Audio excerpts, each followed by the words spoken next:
Well, welcome back to another edition of E.W. Jackson for President. And of course, I'm not on at my usual time today, usually on at 8:30 a.m. I'm on today at 2 p.m.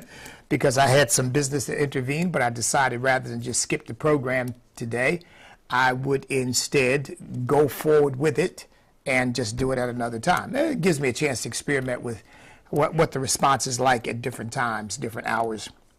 Well, before I get to discussing the campaign, the news of the day, and what I'm up to, before I get to any of that, I've got great news. And the good news is that as of today, my son and my daughter-in-law have launched their new pro-Second Amendment line, if you will. It's called 7 Armors. You can check it out at 7armors.com. That's the number 7, I believe, and then ARMORS.com, 7armors.com. And I'll tell you something, I'm really excited about their business because they launched first Cary Girl, which has really been burning it up. In fact, I was talking to some folks at the last event I did about their business, talking to a couple of women, as a matter of fact, who are big into the Second Amendment and into women being able to defend themselves, and they were very excited about it. So I can't wait to see how this unfolds, because that was the women's line, which then began to carry products for men as well. But now they've got 7 Armors, which carries products for men. So this just launched today. I'll get more information and provide more information for you. And I'm sure I'll also have my son on to talk. We're trying to figure out how to work through that, how I can have guests. It's probably not a big deal because, I mean, others do it. I've just never used the podcast to have guests on, but I am going to move to doing that so that I can have people on as guests during my program. So congratulations to my son and daughter-in-law, my son Earl, my daughter-in-law Bethany, on their tremendous business. And I pray that it just absolutely blows the doors off, that people all over the country get excited about it. You know, I'm one of those people who really does believe that without the Second Amendment, the First Amendment doesn't really matter, and none of the other amendments do either. Because the fundamental notion, the fundamental idea of our government is that because we are free, our government functions with the consent of the government, of the governed, that our government is not our boss. Our government is our servant, and it exercises the powers that we have delegated to it through the Constitution of the United States. And the Second Amendment, which allows the American people to arm themselves, really says that ultimately we, the American people, are our own final line of self-defense against crime as well as against tyranny. And, you know, some people may think it's symbolic. I think it's real. But even if it's only symbolic, even if in some people's minds it's only symbolic, that symbolism is very important and very powerful, because that symbolism underscores the very nature of the government, the society that we have. And so I am thrilled with what they are doing. And all of you Second Amendment enthusiasts out there, as I am, I hope you'll check out their websites. The first one is Cary Girl. I'm pretty sure it's carygirlgear.com, carygirlgear.com. Let me just double check that right now, because when pretty sure it's carygirlgear.com. Here we go. Yep, that's it. That's it. It's carygirlgear.com. Of course, just like it sounds, gear spelled G-E-A-R, carygirlgear.com. And the men's line is 7, and that's the number 7, 7 Armors, ARMORS.com.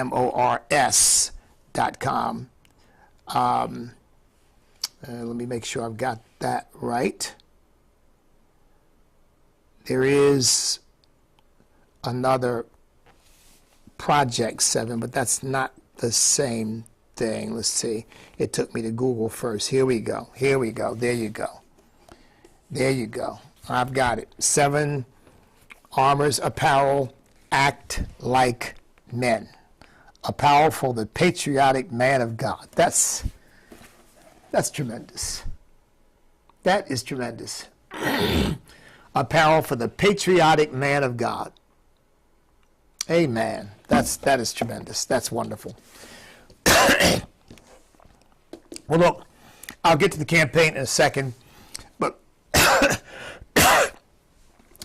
let me deal with something that that I want to just bring, probably not bring to your attention so much as just try to underscore some important aspects of it.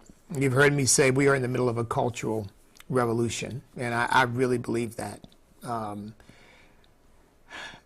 Our institutions of cultural influence are so different today than they were 25, 30, 40 years ago, even 10 years ago, that it's almost unimaginable. I was telling an audience that I spoke to not too long ago, you know, our internet provider and cable provider in our area is Spectrum, and I got curious. You know, I do this sometimes. I just got curious about them. I said, because, you know, they seem to have come out of nowhere, and at one point they were not a very well-known company. And then I got, well, where did they come from? Who are they? So I decided, let me go on their website and see what it says. And do you know the first thing that jumped out at me very prominently?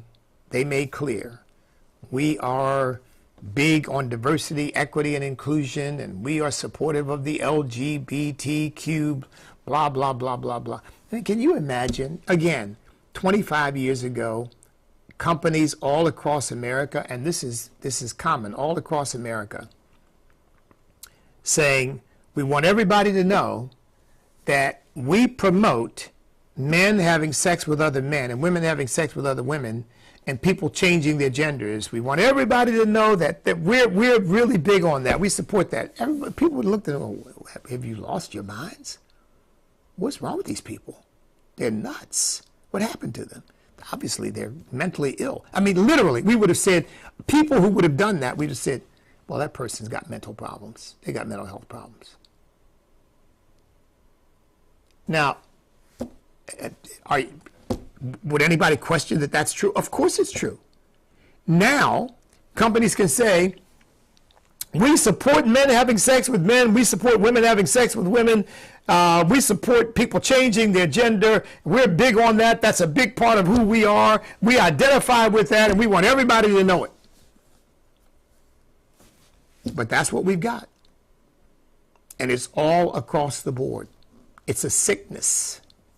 It really is. It's a sickness. It is like a plague that has run through the land. It is a cult-like mentality that can't see clearly the depravity that is being pushed on the culture. Now, on the other side of that coin, I've said is, and by the way, that's just culturally, the whole notion of constitutional governance and limited government. And I think I said to you not too long ago that we are giving out, the Department of Health and Human Services is giving out $100 million in grants to promote, quote unquote, gender affirming care. Now, where is the constitutional authority for that? So we are now really living under a government that no longer has any reference to the Constitution. They do whatever they want to do. And they spend our hard-earned taxpayer dollars however they want to spend them. There are no limits. Sue me and see if you can stop me. That's the mindset. And we saw that during COVID. In fact, I often said COVID was a wake-up call for all of us, for we the people, but it was also really a kind of liberation for all the Marxists and socialists and communists and totalitarianists who have embedded themselves in our society and in our government to say, you know what, we figured out something. We can pretty much do whatever we want to do. Because by the time anybody tries to stop us, it's too late. That's the lesson they learned from COVID. Oh, you may have a few people protesting, but you know what? We can censor them. We can shut them down. We can silence them. We can put them in jail. We can, whatever. We are in the middle of a cultural revolution. And look, I hate to put it to you this way, but let's be realistic about it. We are losing. we are losing. Now, that doesn't mean we're going to lose. I believe we're going to win. But right now, we are losing.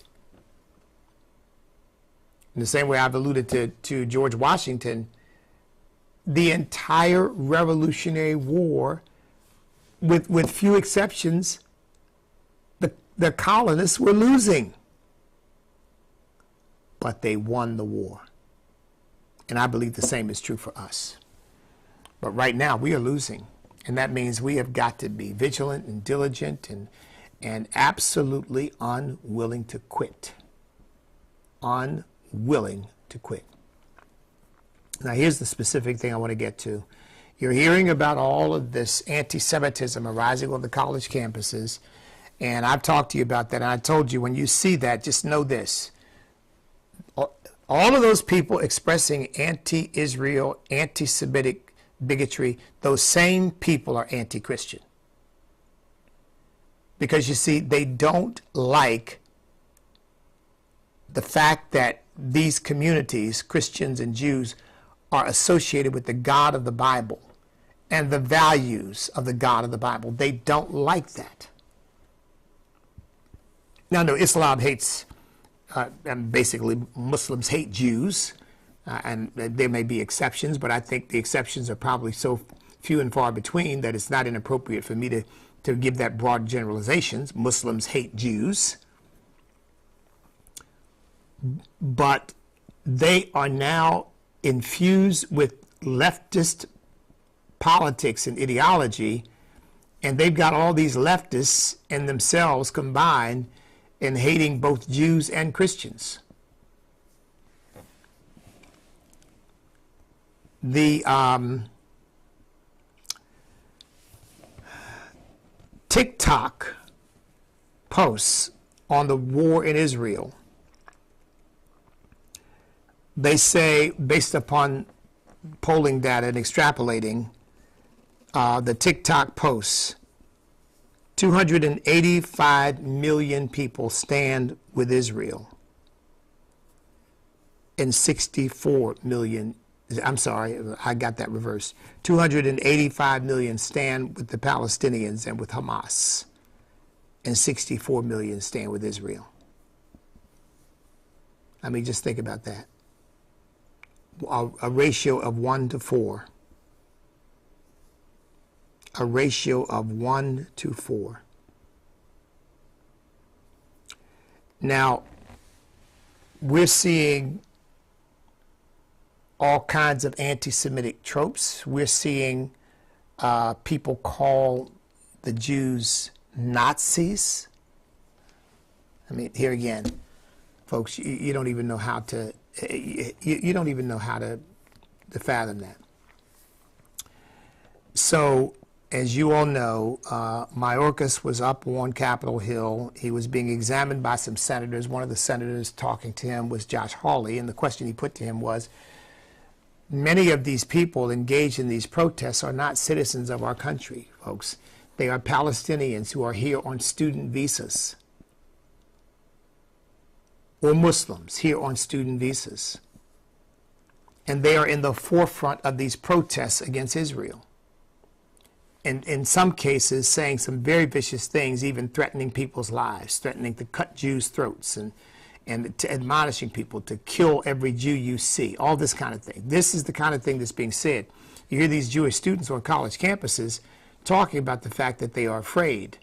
Now, that's real fear, not this leftist nonsense of, I need a safe space, I need puppy therapy because somebody might say something that I don't agree with. No, I'm talking about real fear because their lives are in danger, because people are encouraging that they be slaughtered. Now, Hawley asked Mayorkas, he said to him, so are you going to revoke the visas of these students who are not American citizens and are participating in this anti-Israel hatred? And I'll tell you what, he danced like Fred Astaire. Is that too dated? He danced like Michael Jackson? I don't know. That's the only pop reference I have. Those are the only entertainment references I have, but you get my point. I mean, he bobbed, he weaved, well, we're going to, and basically said nothing, because, and look, you could see, if you saw that clip, and you could probably find it on YouTube, you could tell that Josh Hawley was visibly angry. I mean, he didn't scream at him or just get out of, but you could tell he was viscerally angry.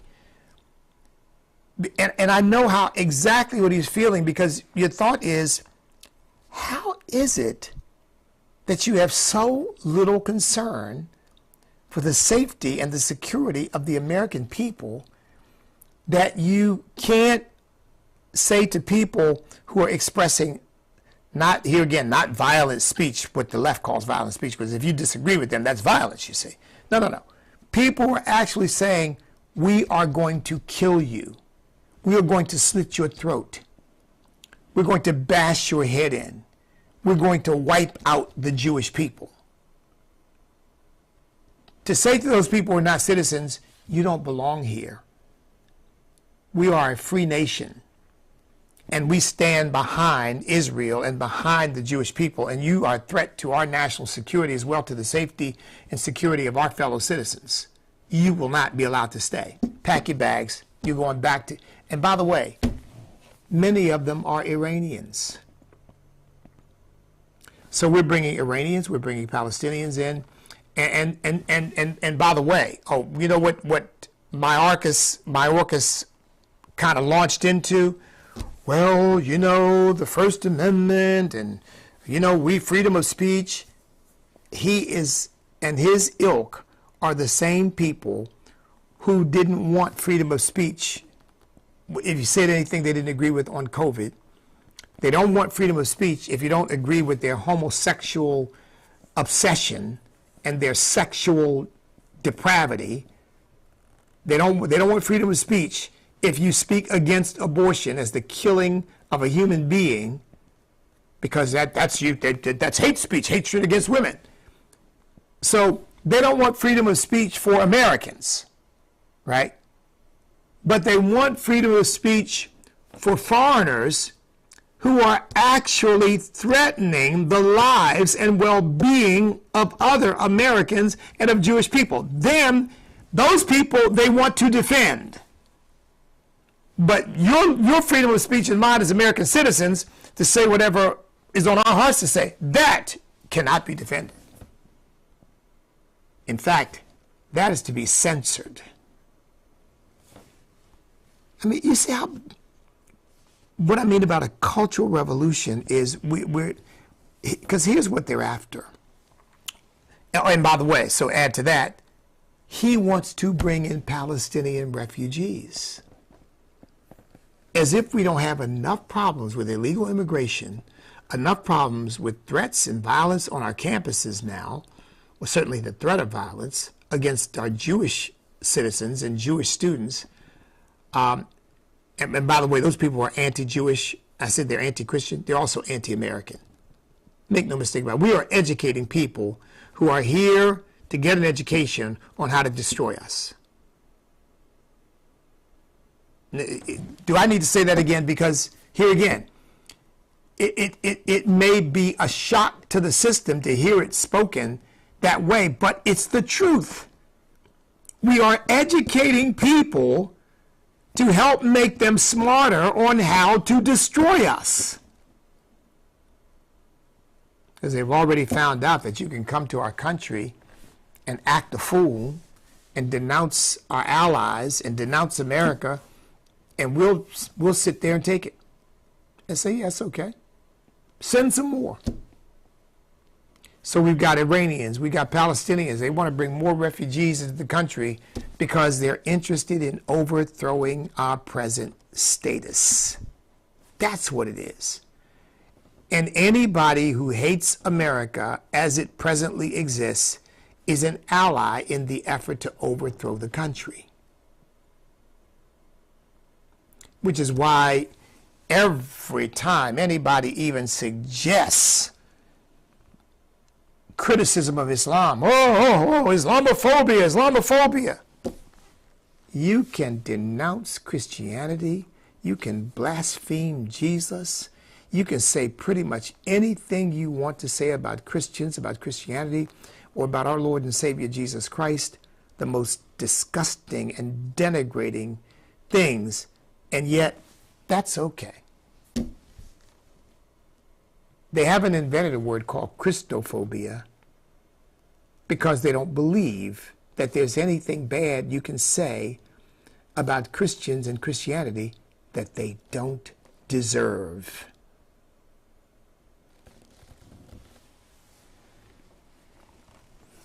Now look, the prosecutor who put a bunch of the people in jail for January 6th is vowing to back big tech in censoring misinformation. We've now got, I mean, but see, here again, the Democrat Party is the party of censorship. They're the party of anti-Americanism. They're the party of Antichrist. They're the party of the devil. They're the party of evil.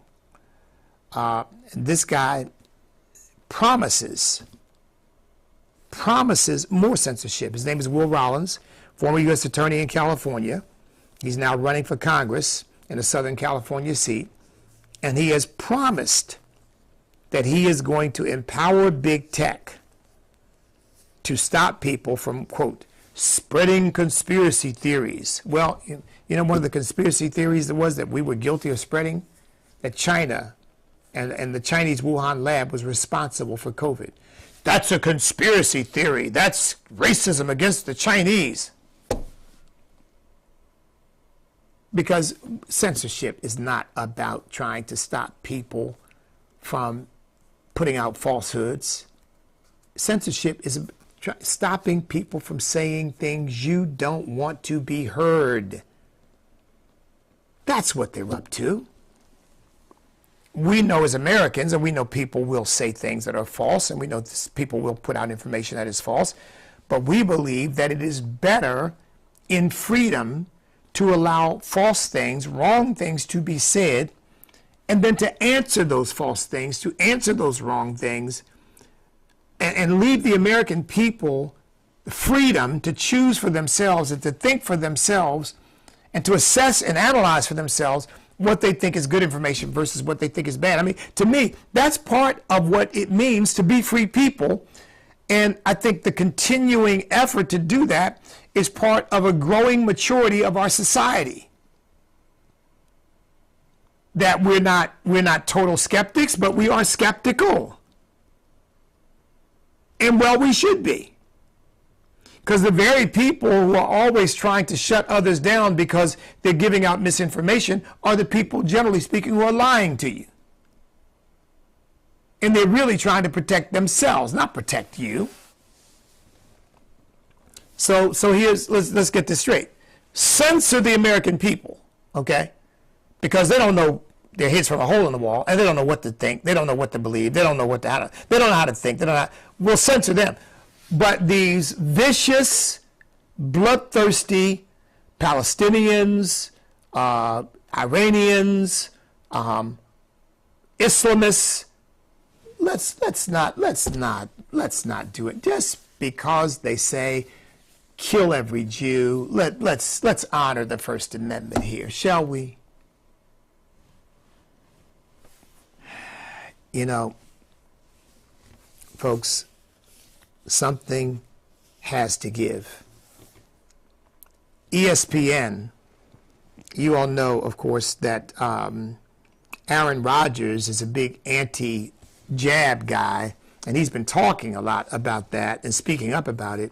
He was on ESPN, and apparently he started denouncing the vaccine and started talking about the effort to stop people from speaking who are skeptical about the vaccine, and of course expressing again his skepticism and that he didn't get the shot and that he's not going to get the shot. And suddenly the program went dark. There's still no explanation, but suddenly it went dark. These people are totalitarianists. They are doing the same thing the Soviet Union did, the same thing Mao did, the same thing Castro did, the same thing Ho Chi Minh did, the same thing Pol Pot did, the same thing the same thing Stalin did, the same thing every brutal dictator does. Because they need to control people, they want to turn people into their slaves. One of the first things they've got to do is shut off their ability to hear anything except what the godlike master believes they ought to hear. And they ought only to hear the things that cause them to be more and more subservient and subject to the whims of some vicious dictator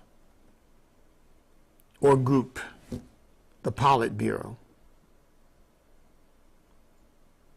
or I forget what Robespierre called the little group that they had, but they had a name for it, a little committee that they had that was busy giving people the guillotine. See, you know, there's two sides to this coin. You've got to, first of all, you've got to put out a bunch of lies, okay? And then you've got to censor people who critique the lies. So you put out a bunch of lies, and then you silence anyone who critiques it. Anyone who says, wait a minute, that's a lie. Wait a minute, that's not true. Now you silence those people. So you can only hear one side of the issue. That's how you brainwash an entire society. That's how you turn people into a group of de facto slaves. And you introduce irrationality into the system. So, for example, it's irrational to call January 6th an insurrection, but to call the 520 riots of 2020, oh, peaceful protests that just got out of hand. I mean, that's irrational and it's arbitrary, but it's got a purpose, doesn't it? Right? It's got a purpose, and the purpose is to tell everybody, you can do this and it's acceptable because we like this. You can't do this. It's not acceptable. We don't like that. They could be the equivalent, because I really believe that what happened on January 6th was a protest gone wrong. Again, there's 333 million Americans. We have a tripartite form of government. We have a judiciary, we have an executive, we have a legislature. Any idiot who went into the Capitol thinking you were going to overthrow the United States government, there was going to be an insurrection, doesn't know anything about American government or American history. I mean, and I don't think most of those people were dumb. I think they got caught up in the moment and did something they shouldn't have done.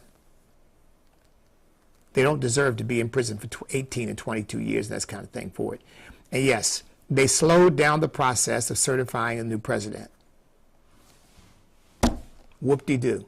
I mean, I hear judges now saying, they forever changed the peaceful transition of power. Give me a break. Power still transitioned peacefully. Yes, the proceedings were interrupted, but they weren't stopped. I mean, by the way, did anybody see what happened in the election between Al Gore and George Bush? I mean, we didn't know the outcome of that election until sometime in December, because the Supreme Court had to decide the matter. So the outcome was interrupted. The resolution was interrupted. Do we look at that and say, oh, that was the end of the peaceful transition of power? No, we just realized it was a close election, a lot of contests about what happened and what votes were valid, and all of that had to be resolved, and it took some time to do that. And to me, this is in the line of that. And by the way, anybody who did go in there thinking they were going to overthrow America, I wouldn't agree with, okay? Anybody who did go in there with the idea, it's going to be an insurrection, we're going to overthrow America. And anybody who thinks that Donald Trump thought that he was going to overthrow the country and set himself up as president for life or dictator, I mean, you got to have BBs for brains to believe that. Did he get a little beside himself? Probably. Did he get a little upset because he thought the thing had been stolen? Yes, no question about that. But you think he had in his mind, I'll tell you what we're going to do now. We're going to overthrow the Constitution. We're going to now establish a dictatorship. I mean, come on, give me a break. I think what he had in his mind was this election was not done right, and we need to slow things down and find out exactly what happened. Now look, the way he went about it could have been wrong, and we're seeing some very ugly accusations thrown around, and we're seeing some of his former compatriots plead guilty and turn state's evidence against him. So it's not looking good.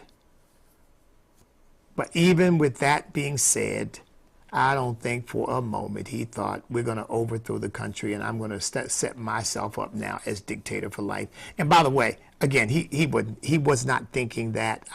From what I've observed about him, I don't know the man personally, but what I've observed about him, that's just simply not the case. And if he were thinking that, I would oppose it with every fiber of my being. And I think every other American with their head on straight would too. Well, look, let me make sure I've covered everything I need to cover here.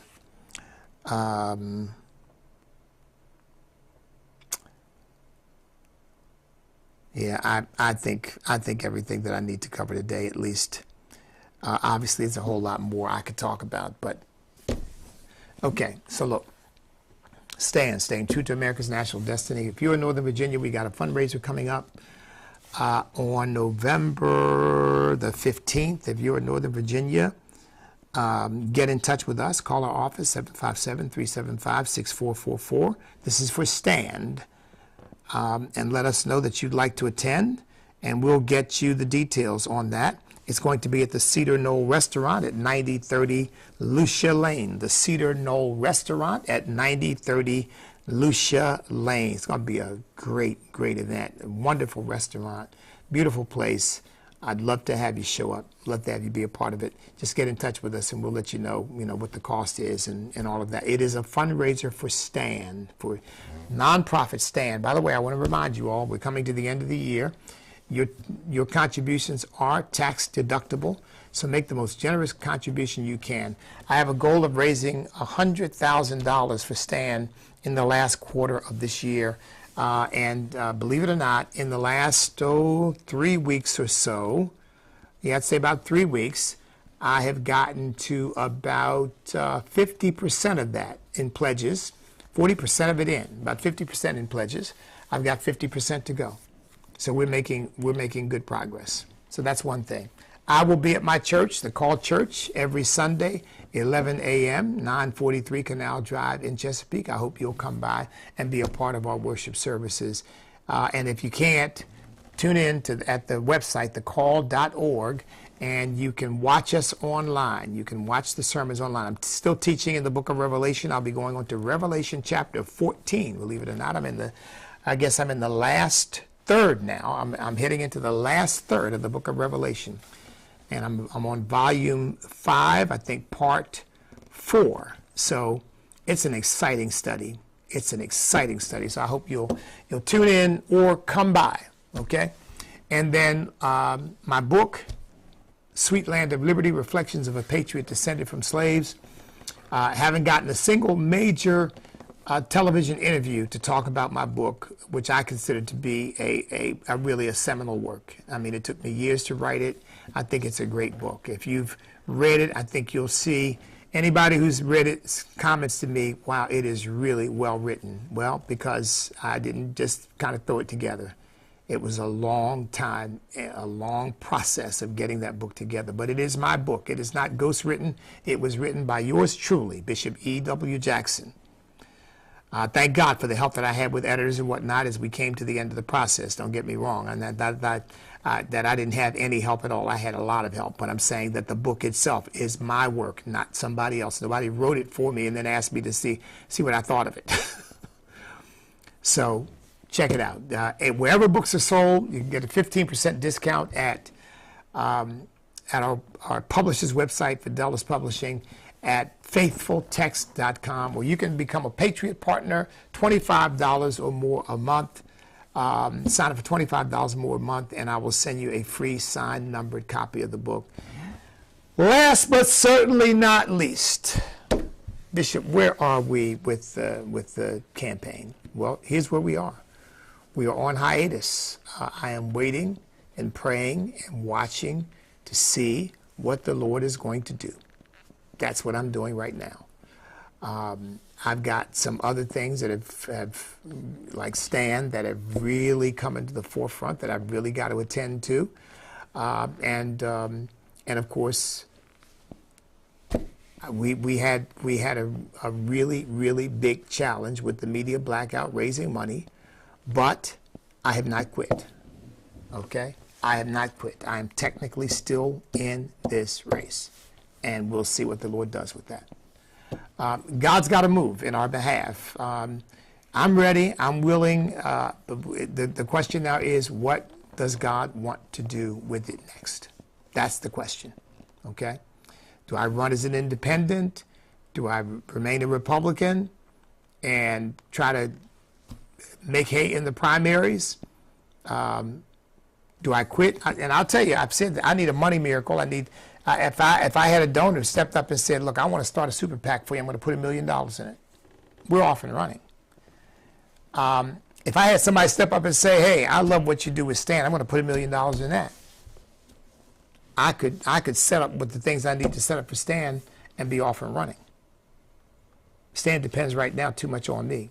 I've got to raise the funds that it needs to survive, to thrive, to grow. But if somebody stepped up and said, look, I want to give you a chance to hire a development officer, give you a chance to get a strong direct mail campaign going so that Stan can stand on its own, if you will, and you can provide the vision rather than being the development officer, the executive director, the president, and everything else. That would free me up to really look at some things that it's very difficult for me to turn away from and look at right now. So I need a money miracle, or I need a media miracle, or both. I mean, something that happens that causes me to finally break through in the media, that would be a tremendous blessing. That would, because look, I am convinced of this. In fact, I just got an email yesterday.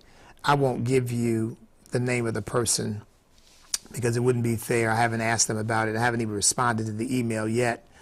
But I had somebody write me an email yesterday, and the person just said, how can I help in promoting your bid for the presidency? How can I help? The person heard me speak out in Goochland and said, in fact, ended with oh well, let me, because that sounds too self-serving, but very complimentary about how inspired he was and how much I fired him up, and really believes that if the country could hear me, it would be a sea change. And look, I believe by the grace of God that is true. The question is, how do we make it happen?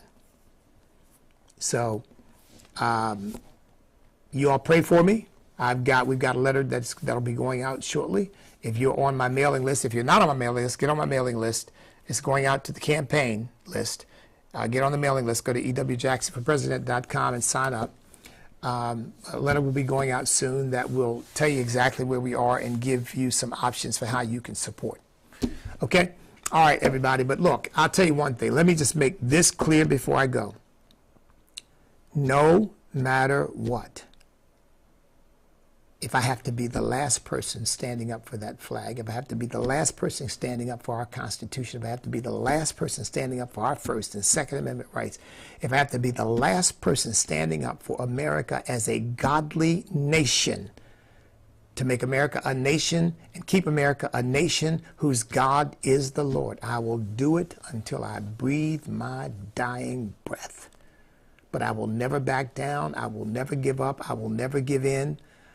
I will never turn my back on my country. So I'm in it.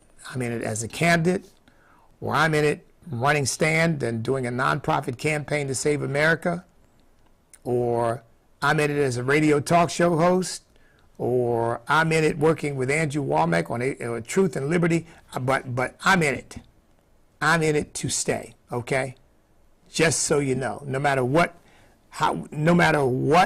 iteration that takes, no matter what path that takes, I am in this fight to stay, one way or the other. So just be assured of that, okay? Be assured of that. In the meantime, with regard to the campaign, I'm just waiting for clear direction from God, a breakthrough, an indication of what the next step should be. So in the meantime, God bless each and every one of you, so don't you give up either. And don't you quit either, okay? Stand up, step up, speak up, refuse to back up. Because we cannot be defeated if we will not quit. Because we are on God's side. God bless everybody.